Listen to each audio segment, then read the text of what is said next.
This right here is the 2022 Land Cruiser Prado. It may look similar to last year's model, but there are some changes here, which are very, very minor. It's not quite a facelift, but it has some minor cosmetic upgrades. So in this video, we'll do a walk around of the Toyota Prado.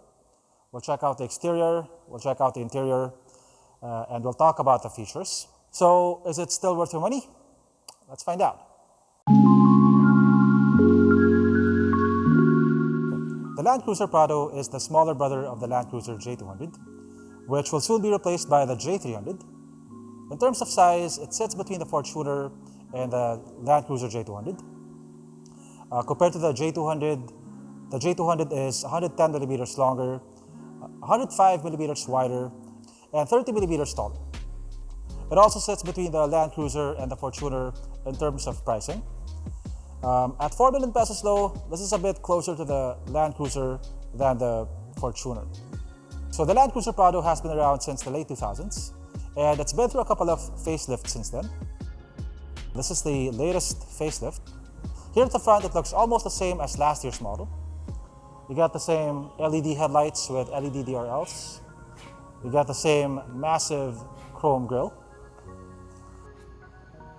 You got LED lights over here. Okay, so here at the side, you get a better sense of the vehicle size. Like I said, it's 100 millimeters longer than the Toyota Fortuner. I'm 5'8", and look at this. It's almost 6 inches taller than me. It has these roof rails, which I can barely reach.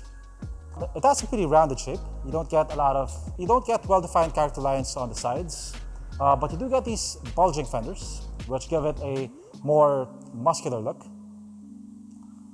Okay, so from this angle, you can see one of the changes on the new Prado. So the Prado has 19-inch wheels now. They're wrapped in Bridgestone Dueler 265/55 series tires. I think, given the size of the Prado, definitely must bag it on 19s. Last year's model came with 18s, which look anemic on the Prado. Okay, so at the back, it looks almost the same. You got the same halogen taillights with halogen turn signals. You got this spoiler over here, and you have a third brake light over here. Curiously, you don't get a rear wiper. So like on the previous Prado, you can open the glass separately. So if you need to put cargo, you don't need to open the tailgate. And speaking of the tailgate, it opens sideways. Now it opens sideways because the Prado used to carry the spare tire at the back, over here. So if the spare tire is over here, it's going to be too heavy to lift upwards. So in here, you don't have a lot of space with the third row seats up. There you go.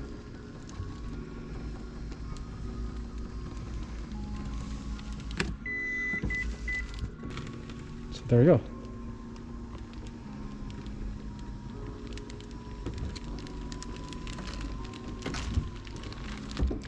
So the spare tire is now at the bottom over here.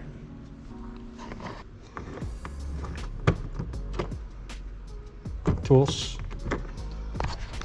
The Prado has been around since 2009, so you can't expect it to look as cutting edge as a lot of modern SUVs nowadays. I don't think it looks that dated though. If you see one of these on the road, you'd think it's an expensive status symbol, which it actually is. One difference between this year's model and last year's model is that this one comes with a more powerful engine. It's still the same 1GD FTV engine that powers the Toyota Fortuner, but this one now comes with more horses. It has 201 horsepower and 500 Newton meters of torque. The 2020 model only came with 160 horsepower and 410 Newton meters of torque. So that's a pretty significant increase. It also now comes with a 6-speed transmission. The previous model only came with a 5-speed.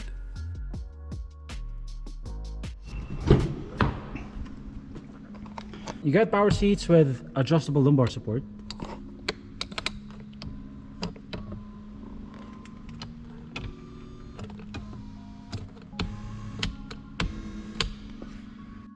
Okay, the steering wheel is power adjustable. It's tilt and telescopic.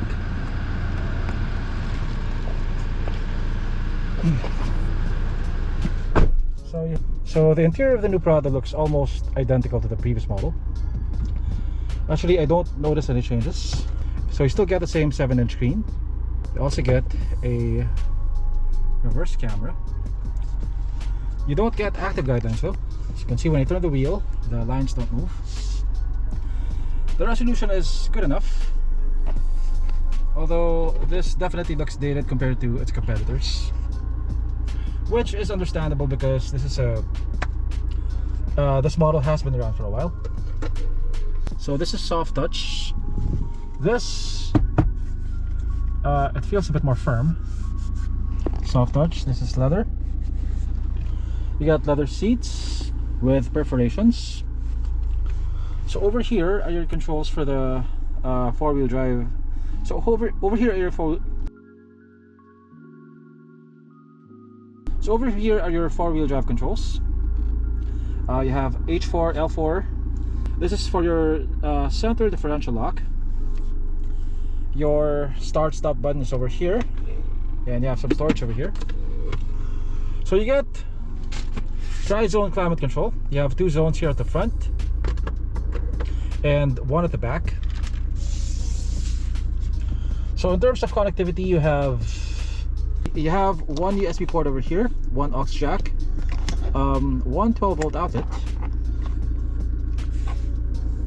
and you have some storage over here. Your cup holders are over here, right? You have 2 cup holders over here, and you have seat ventilation. They have a cooling function, no heating function though.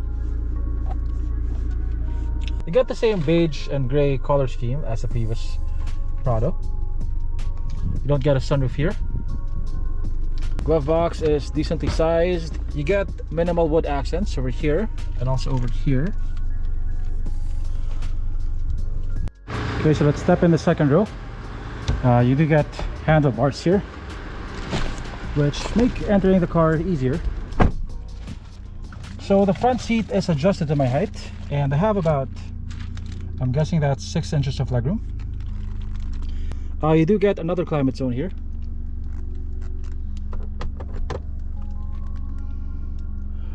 As you can see. You get a center armrest. This almost feels like hard plastic, although it has a bit more give to it compared to cheaper kinds of hard plastic. This is leather. You get your air con vents are up here. The Prado sells for almost 4 million pesos, and in terms of electronic toys, it's actually behind its smaller brother, the Fortuner LTD. Unlike the Fortuner, you don't get adaptive cruise control, you don't get automatic emergency braking, you don't get a wireless charger, a 360 camera. But even if that's the case, it is still selling quite well. The Prado, as well as the bigger Land Cruiser, have a sort of legendary reputation among off-road enthusiasts. They both have a sophisticated all-wheel drive system. When people buy the Land Cruiser, they don't buy it for its tech or for its modern gadgets. They buy it for its off-road capability, its reputation for durability, and also its pedigree. So that's the new updated Land Cruiser Prado. Honestly, I thought it would have more aesthetic upgrades, but I'd rather have the 19-inch wheels than a sporty body kit or blacked out trims. This might be the last 4th Gen Prado that you can buy. After almost 12 years, the 4th Gen Prado will be retired. We will get a 2023 Land Cruiser Prado, and it'll probably look like this. I'm sure a lot of people will be looking forward to that. When it does come out, I'll definitely feature it on my channel. Thank